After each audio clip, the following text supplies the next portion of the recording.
Was Lucas Pleb our best young wolf of 2022? Yes. Do you think Ben Healy could be a decent GC rider in the future? No. Is Vittorio Guazzini an outsider for the Flemish Classics next season? Yes. Was Johan Pryce-Petersen the most disappointing young wolf of the past season? Yes. Will Shari Bossaid take her first victory for Canyon SRAM Racing in 2023? Yes. I've got the spores, the sickness. There's the twins in my brain. Welcome to Domestique Cycling Podcast. Last year we launched our Young Wolf project, in which we followed 8 young and talented riders during 2022. Today, we're very excited to introduce 6 new names for our 2023 podcast season. Besides that, we also have a special announcement. 2022 has been a wonderful year for us. Yves and I, your hosts, gained 15,000 new followers on our Twitter account. We launched a blog, we went to multiple exciting races, and we created this podcast. But today, we have a new co-host joining us. Grab your helmets and saddle up, because it's time for the very first episode of the new Domestique Cycling podcast season. Yves, it's been a while since our last podcast episode. How excited are you for the new season of Domestique Cycling podcast? I'm very excited. It has been a while since we recorded the last one. And besides the cyclocross, I think I'm really looking forward to the road races. And it's already starting pretty soon, in 3 weeks, I think. So yeah, I'm waiting and I'm hoping it comes fast. As I said in the introduction, we've got a new voice in the podcast as from today. His name is Bram. Welcome, Bram. Hi. Thanks for the invite. Bram, tell us, how did you get in touch with Domestique? Well, you guys sort of put out a post on Twitter saying we're looking for some help for the Domestique lives, and I thought, well, that seems something I'd love to do. Send you guys an email, and not much longer later, I was helping out with the Domestique Live Twitter threads. And today, how excited are you to be part of this podcast? Oh, I'm quite excited, but also a little bit nervous. It's my first podcast, so let's see how this goes. All right, let's start today's topic, the Young Wolves of 2023. We'll launch the names of the 6 riders we've selected, talk about the kind of riders they are, and we'll have a quick look at what we can expect from them. Who's launching the first name? I will start with Ricarda Boyenfeind. I don't know if you guys knew her before we selected her.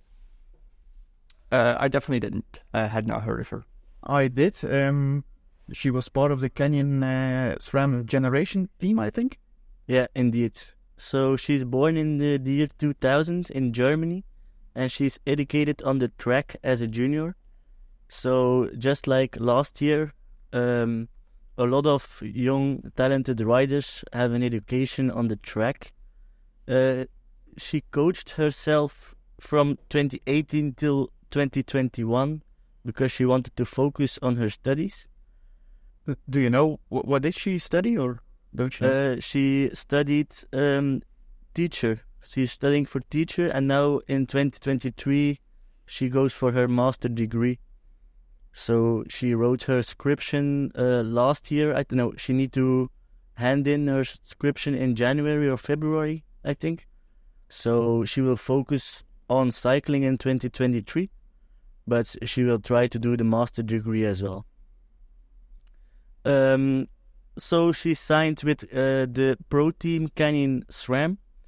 She had a very good debut season in the generation team. She won the U23 German title on the road and the time trial, individual time trial.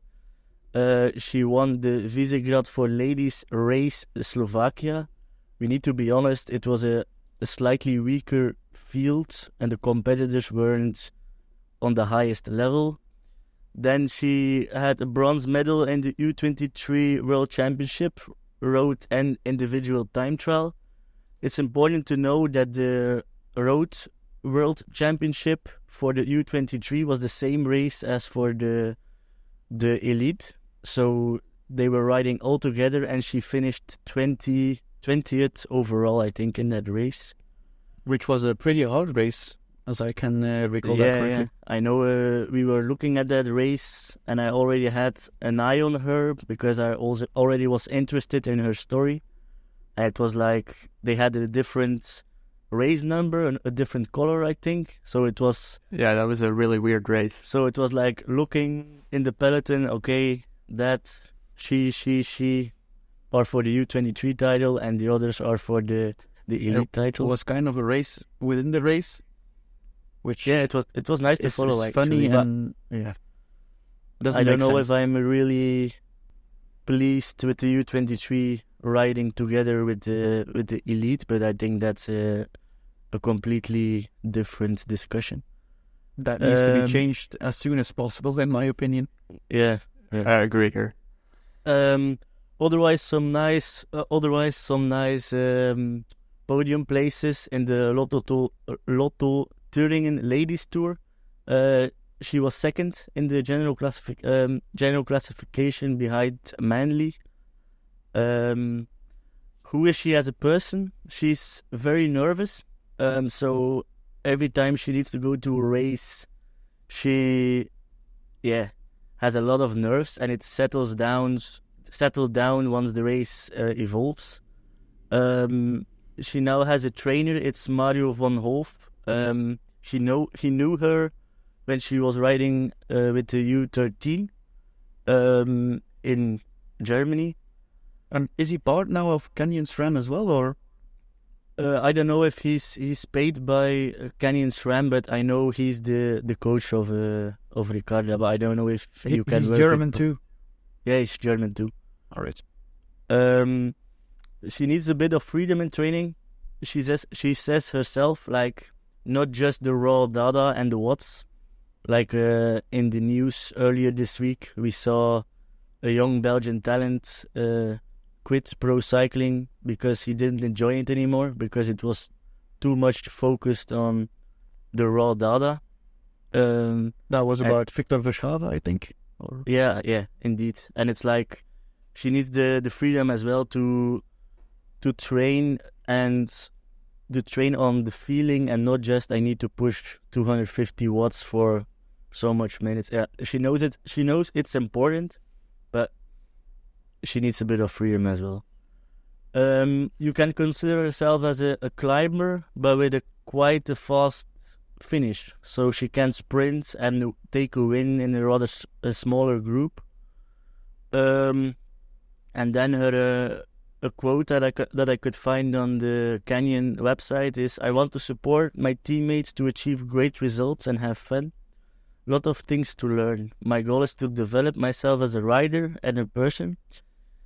I would like to race a big stage race like Giro d'Italia Donne or Tour de France avec Swift in the next 3 years."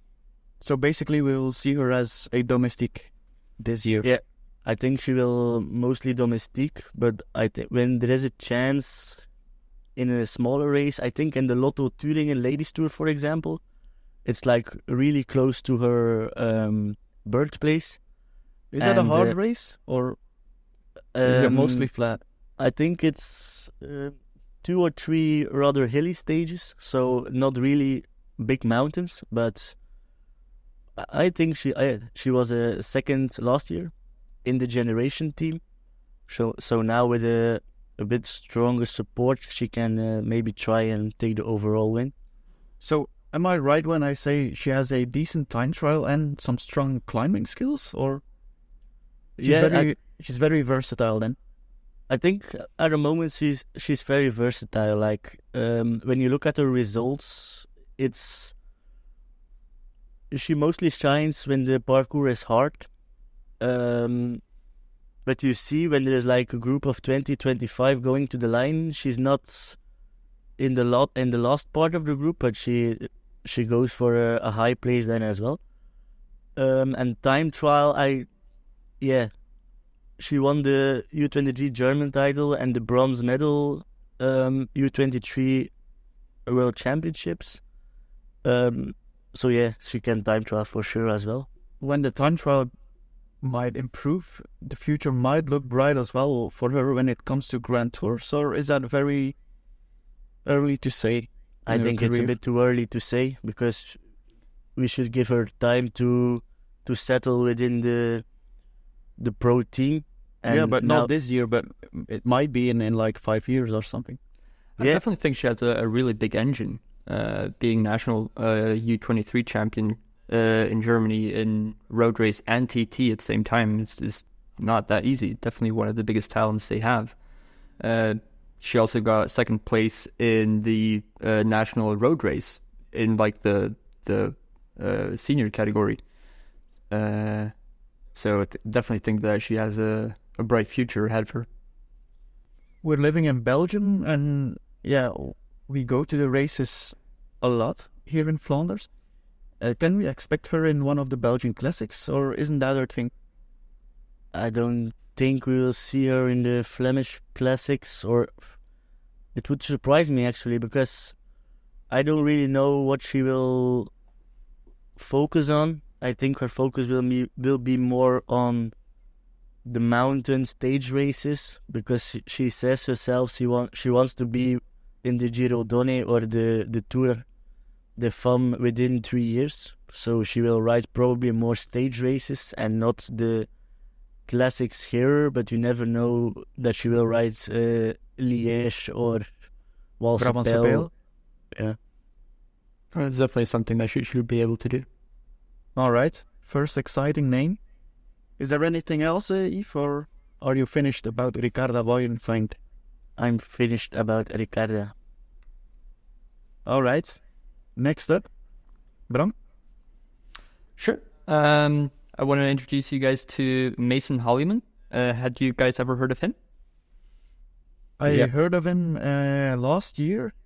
I think he did some pro races already last year, if I can recall correctly. So he's 22 years old, British, and came up through the development team for Israel Premier Tech. I think that's called the Israel Cycling Academy. And he's done some races for the Israel Premier Tech team already this year. So I think this year has already been kind of a learning season for him. He did have some really good results at the Liège-Bastogne-Liège U23, where he got a 5th place and a 4th place at the Trofeo Piva. So that's also a really hard-fought race in the U23 category. And then he also got a stage win in the Tour of the Aosta Valley, which is surrounding the Mont Blanc, which is a real climber's race. So I think that's really where his strengths are in the climbing races. So that's where we'll see him in the next year, I think. When seeing Hollyman's profile as a rider, is there a well-known rider of the past we would be able to compare him with, or is that difficult at this point? Oh, I think comparing riders this early on in their careers is a really difficult thing to do, and I don't think we can really compare him straight away unless you know of an example. Yeah, not really actually. Maybe something else. Before this podcast episode, we contacted the 6 young wolves of this season with the question, when will you be a happy rider at the end of 2023? And Hollyman was one of the 3 riders to give us an answer. And here's what he had to say. I'd like to have finished up there on some nice climbing races.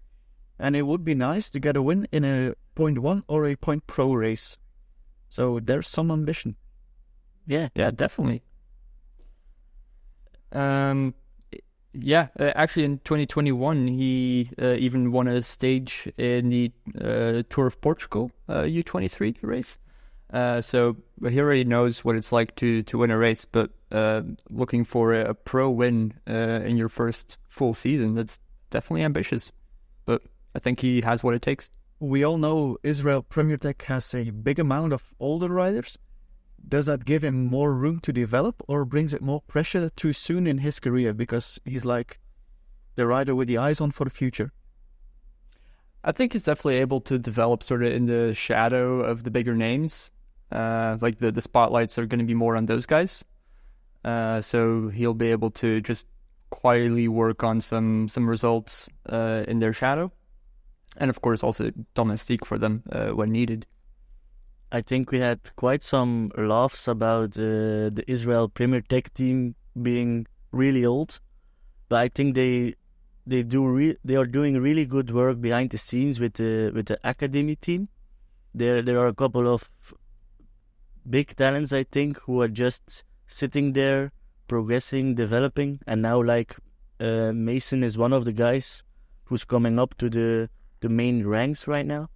But I think we will see Israel getting ready a new generation, I think. There's 5 or 6 riders, I think, of the age of 20, 21, 22. Yeah. Will be competing this year. So, the next generation really is there, but they need to be there as well because, within 2 years, half of the team will be gone, I think. Yeah, they need to be on a certain level to carry the team, because if the older guys retire, then it's all up to them. And if you don't have a real winner or a couple of real winners in the team, then you're screwed if you have the ambition to go back to the World Tour. Yeah, that's of course also the thing, them dropping out of the World Tour, going back into the pro ranks. They have to think about the future and a way to get back into that World Tour. I actually think Israel Premier Tech might be a very interesting team for a guy like Mason Holliman. Yeah, he will get freedom, I think. And it's you have Woods and Fulsang and others who have the really big names, but Bram said, it's Mason can grow in the shadows of them, and when they aren't there, the older and bigger guys, older names, the older riders, then he can shine. All right, let's go to name number 3 then. My first name is a Belgian rider, 21 years old, and he's riding for Lotto Destiny next year. His name is Lennart van Eetveld, and he's kind of a promising rider when it comes to climbing, when it comes to stage races, maybe Grand Tours in the future. He was second in the Baby Giro of 2022 in GC, and he won a stage there. Was it behind a certain Hater? Yeah, Leo Hater was first with a huge advantage, but still he beats Lenny Martinez, for example, in GC, when it up third. Van Eetveld was also second in Liège-Bastogne-Liège for under 23 riders. In 2021, he was fifth there, also won by Leo Hater that year. Which is kind of impressive is that he won Course de la Paix in 2022, which is a well-known under 23 race. So yeah, he really has the climbing skills. And in the podcast Wheel on Wheel 3 months ago, he said, if I feel good during the season, so 2023, the Vuelta could be an option, but we'll see. For my type of rider, it might be important to ride my first Grand Tour early in my career. So yeah, the ambition is there. We all know Lotto skips Giro next season, so the places will be very expensive for Tour and Vuelta. But if it's possible, he wants to be there, not to ride a good GC. He says, in first place, it will be very important to just reach Madrid, and I think that's a very healthy ambition. Don't you think it's too soon? Like it's his first pro year, and immediately going to a Grand Tour? It's early, but I also get his point. He says, if I want to be a Grand Tour rider within X years, like Evenepoel, Pogacar, those guys are still young. He's still young as well. He's 21 years old. So to get some experience, the longer he waits, the more years you lose as a Grand Tour rider. It's not because you are a Grand Tour rider that you need to win Tour de France immediately. Maybe, yeah. I don't know. I think it's, like you said, they skip, Lotto skip Giro d'Italia, so all their main riders need to be divided between Tour and Vuelta, and there are a couple of certain riders who are on the sheet to start or the Tour or the Vuelta or so he has the ambition to go there, but it's not sure he will be selected even as well. No, definitely. He says if I feel good during the season, so we'll see how he will develop. But I read in an article that Kurt van der Wouwer, the kind of manager, he said, yeah, we need to get some UCI points, and they don't have the strongest of teams, but he's already looking at Van Eetveld to get some points, not to be the big scorer, but yeah, the expectations of the team are there, and I think he also has expectations for himself. So let's hope he don't put too many pressure on his own shoulders, but I'm pretty excited to see. I think the big point scorers for that team are always going to be De Lee and Ewan in the next couple years. They also signed some new talent there as well with Pascal Eenkhoorn, who's definitely looking to score some points for them. So I think Van Eetveld can definitely just take a season of learning, and I think it'd be really cool to see him in the Vuelta. Yes, here we are in the big lotto discussion. We've had this discussion for multiple times the past weeks. You have De Lee and you have Ewan. That's very true. Who will score a lot of points in the sprinting races. But when you look at a team, Lotto might line up for like a climbing race or a climbing stage race. I think the options aren't that big. So then Lennart Van Eetveld, he will need to be there. I think you still have someone like Andreas Kroon or Maxime van Gils, who had a very good first part of the season last year. And Jared Drisners as well. I think he was really good in the Vuelta, I think he was in. So they definitely have some riders that are able to compete there. But yeah. What I forgot to say is that Van Eetveld, he had also kind of bad luck the past season. He had COVID and during Tour de l'Avenir, and he had laryngitis, like a bad cold. Tour de l'Avenir is a well-known race for under 23 riders.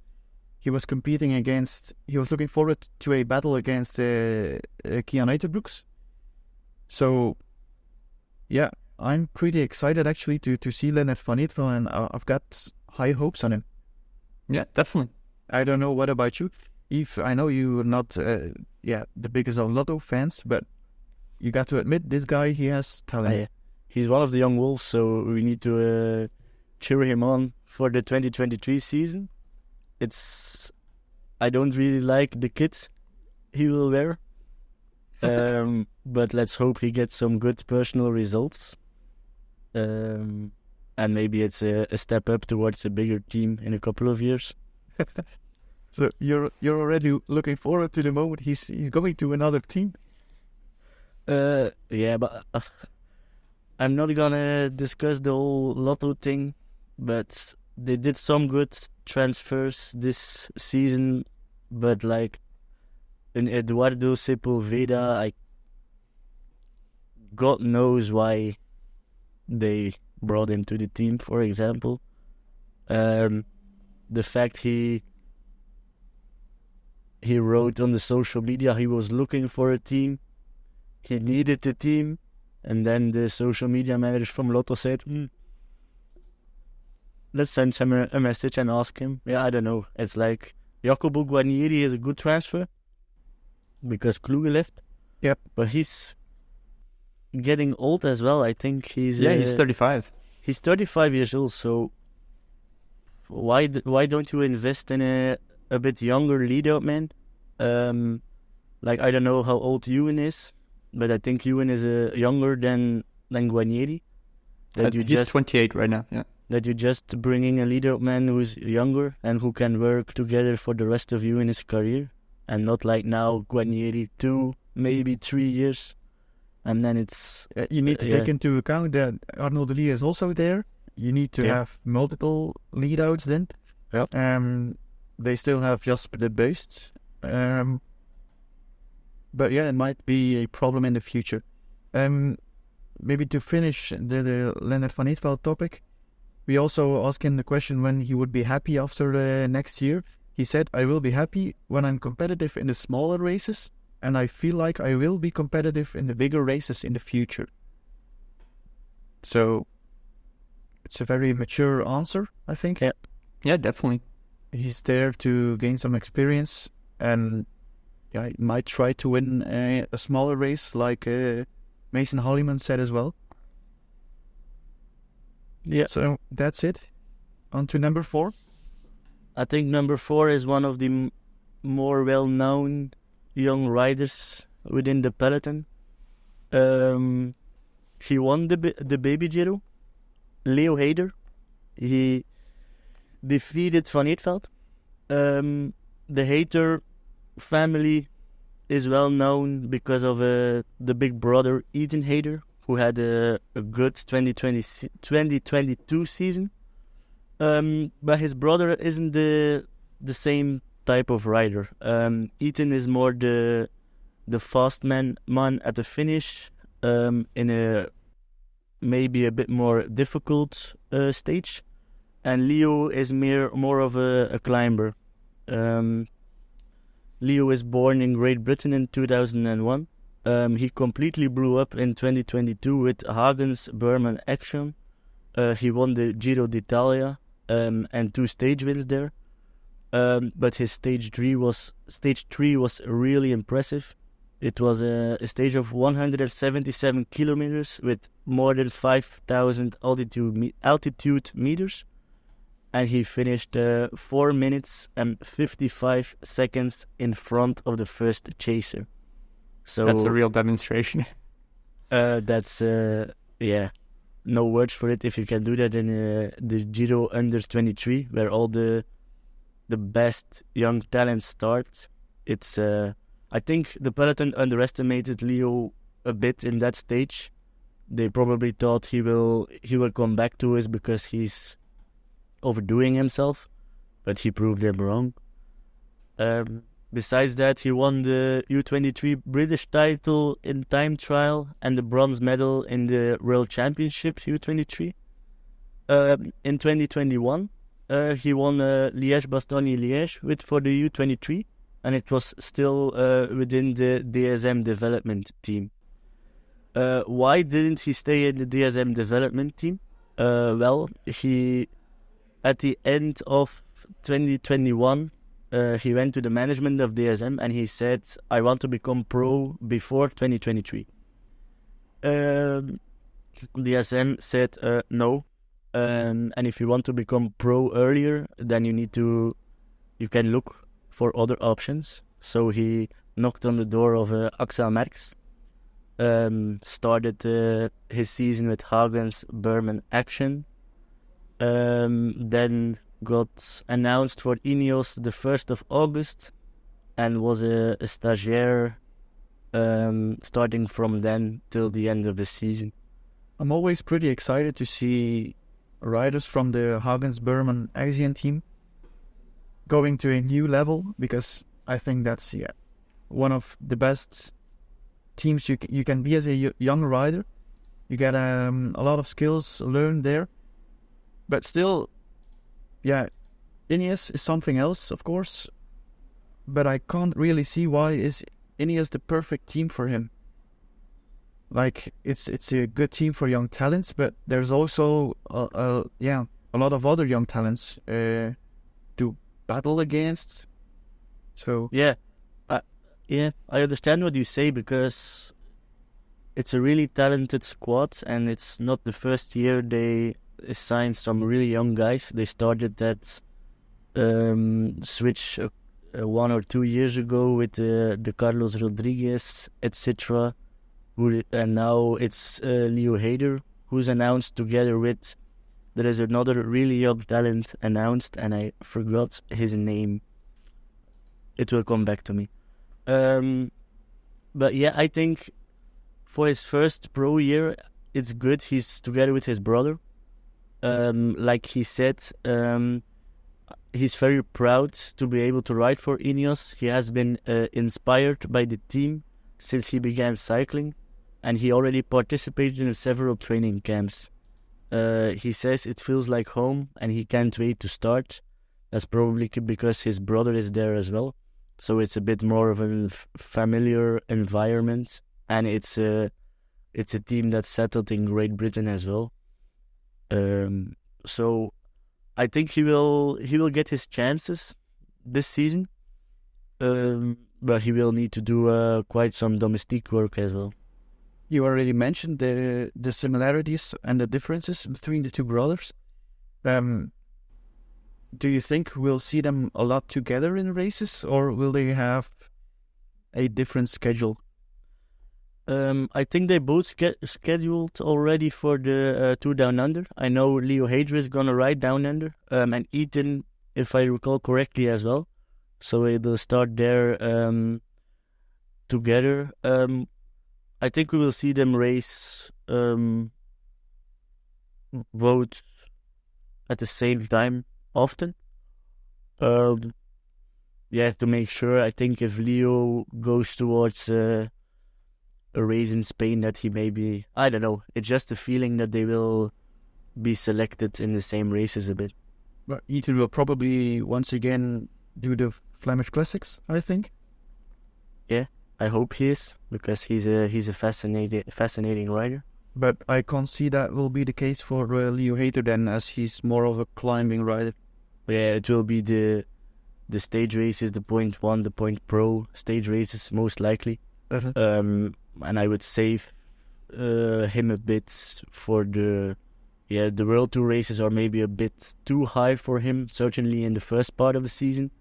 You never know if he's completely exploding and demolishing the field, just like Remco did. You never know, then he might start somewhere in the Vuelta as well. You never know, of course. But yeah, I think he's very talented, and I'm really looking forward to see him race this season. Is it fair to say as a conclusion that Leo Hayter is the most promising of the young wolves we've selected this year?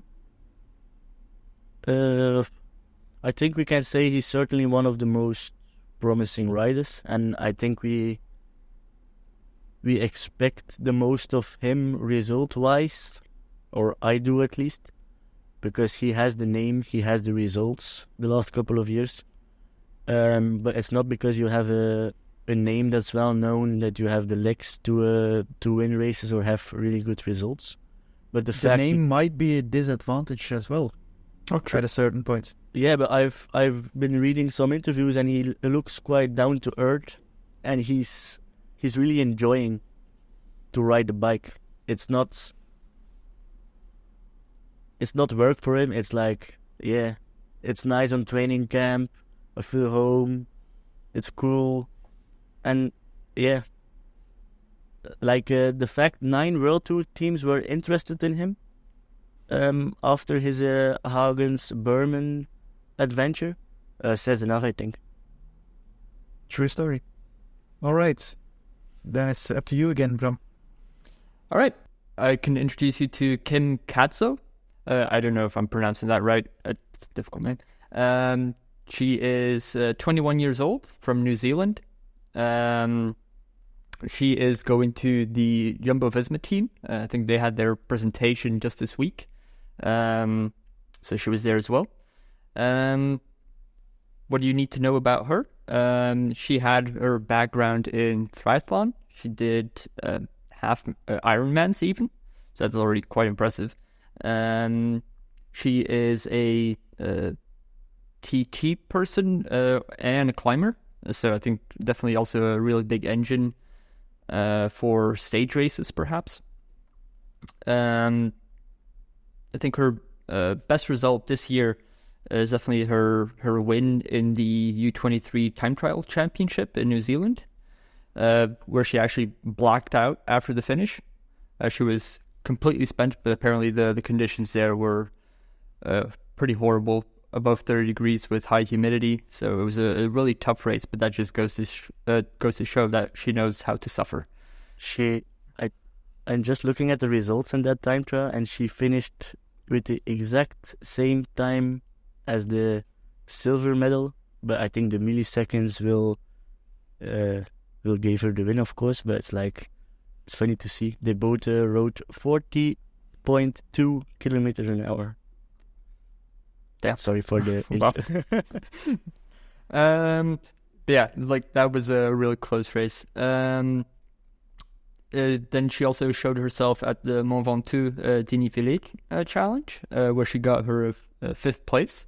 That's a really hard race up Mont Ventoux, so definitely showing that she got the climbing legs as well. But yeah, I think her 2022 season was a bit cut short after she broke her collarbone at the end of July and didn't do any more races after that. But in August, she was then announced for Jumbo-Visma. All right, I've got to be honest. Kim Kadzo is the rider we've selected that I didn't know before last week. So it will be a total surprise in 2023 what to expect from her. But we've received an answer as well, and it was a pretty long one. So if you've got a minute, I will read it for you. She says, in order to be a happy rider at the end of 2023, I would like to gain as much experience within the Women's World Tour peloton as possible. I love racing my bike, and after recent team camps, I know I have found a team that I love and will nurture me to be the best rider in the future. While this may not be a quick process, I can trust the fact that my future within this team will be big. I will use 2023 to become the most skillful and experienced rider I can be with a number of different races. Hold on there, it's not done yet. I will be happy in 2023 when I have raced my best physical ability, excited my team race plans, and see myself and team gain the best results possible. I would like to chase some stage races results, including young rider GC, she says there. But until I receive a full race calendar, these will not be defined. I think that's very diplomatic answer. Not breaking any, just being ambitious, but still being quite down to earth. I like it. That's kind of how we know Jumbo-Visma riders, I think. Also, they think a lot about what they say, I think. Yeah, I think that's really important, that team. So, I think she's another rider we shouldn't expect here in Flanders. She says it herself, the stage races are more of her thing. So, I mean, she did ride a couple of races in Belgium in the past season. But those are Ronde de Muscron or the Dwars door de Westhoek. I don't think that's her type of racing, but we might see her. Definitely. Eve, you got some more questions about her, or? No, I'm just really looking forward to her because she will be the young wolf who can surprise us the most, I think, because she's rather unknown for us. So every nice result she gets will be a joy for us. Yeah, for sure. All right, then I'll talk about the last name right now. I've got to admit, I had to look up some interviews to pronounce her name the right way. But her name is Maeve Plouffe. She's 23 years old. She's Australian and she'll ride for Team DSM in 2023. Who is she? She won the first edition of the Warrnambool Women's Classic in 2022. That's probably a race you guys don't know, but it's the longest race in the world on the women's calendar. It's 160 kilometers long, and it has 1,520 altitude meters, so pretty decent race. A quote after the race from her, she said, I wasn't too concerned about the climbing as they're punchy and short. I do love a crosswind. And when I hear those things, even we live in Wipers. That's the home of Gent-Wevelgem. Crosswinds, we know those things pretty good. We have some punchy and short climbs as well, so who knows? Beside that, she's a track cycling star. She won several Australian champion titles in the medicine, in the individual and the team pursuit. She also won gold on the Commonwealth Games last year. Out of the research, I found she has a decent time trial, and she might team up with Charlotte Kool as a lead out. So she has a pretty big engine, which might be interesting for the sprinting train there, as Lorena Wiebes left. She also studies. She has a double degree in law and science with double majors in marine biology and ecology. So yeah, that's also very impressive. Pretty impressive indeed. And she dreams about the world hour record. Oh wow. As a track cyclist. That's a dream you don't hear that often, I think. No. Like Ellen van Dijk is the one who smashed the record this year. But yeah, I can't recall anyone else thinking about that. There is no one really looking forward to go for a world hour record, because everyone who has done it says it's miserable, it's painful, it's shit. Yeah, Ghana said it, Van Dijk said it. It's an exceptional dream, but it's nice. She's a neo-pro in the World Tour, but only 4 riders of Team DSM are older than her in 2023. The maximum age of the riders there is 25, which is That's of remarkable. a really young team. Wow. Yep, exactly. And the team will ride Tour Down Under in January. And as she's Australian, I kind of think she'll be there as well. Yeah, I think we can expect her there. Yep. So that's my favorite for 2023. So the main sprinter will be Charlotte Kool for the team? I do think so. Do you think Maeve will get a chance here and there to go for own glory, or is it too soon to say? I think that depends on the schedule. Charlotte Kool will probably do the biggest races for sprinters. Like, I expect her to be in Scheldeprijs, Gent-Wevelgem, which takes away the chances of Maeve. But yeah, I think 2023 will be a year to develop, to adjust to the World Tour. I think for Australian riders, it's also important to be able to get used to racing in Europe. So we'll see. She has a big engine, and I was impressed actually by her winning that longest race on the calendar with that many altitude meters, because that's something I didn't expect. Yeah, certainly something promising to see. If you can win something like that, you aren't a normal rider. Yeah, for sure. And also knowing that she wants to do the hour record, she definitely has some endurance in her to keep up those power levels for so long. Exactly. It's not that she won a classic in Europe, for example, but winning a 160 kilometer race is kind of impressive. I guess we're done with the 6 names for the next season. Are you guys excited for the season to start? Oh yeah, yeah, certainly. It can't start soon enough. But I think I have one slight addition to make. I just saw the announcement from Israel that Nick Schultz will ride for them in 2023. Does that change something for our young wolf Mason Holliman? Because Schultz is quite a bit younger, I think. Maybe. I personally don't think so straight away. I think they can just ride the same races. Usually those type of riders get sent to like smaller races to, well, get the hang of things. So No, I don't think this will influence him too much. I think if we can compare them quite a bit, I think. If I know Hollyman a little bit, of course, but Schultz is also more of the pure climber type of rider, and Hollyman looks to be the same a bit. But like you said, Mason will be played in the smaller races, and Schultz will be more in the World Tour races, I think. Yeah, I think so as well. I think we should talk about our plans for the next podcast season as well. Last year we had the 8 Young Wolves.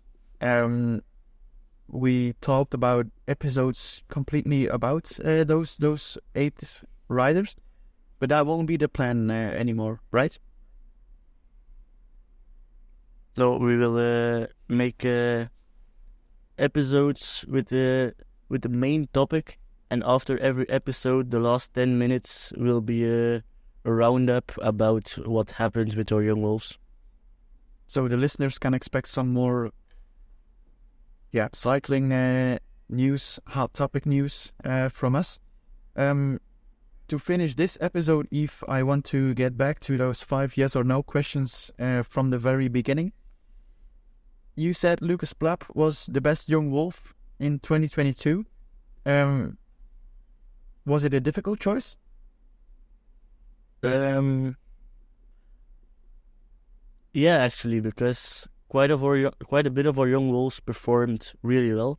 Luke Plapp started the season perfectly with the national title, and then did some good domestique work, like in the Vuelta Catalunya for Carapaz in the rain. So he was quite a bit in live coverage in big races.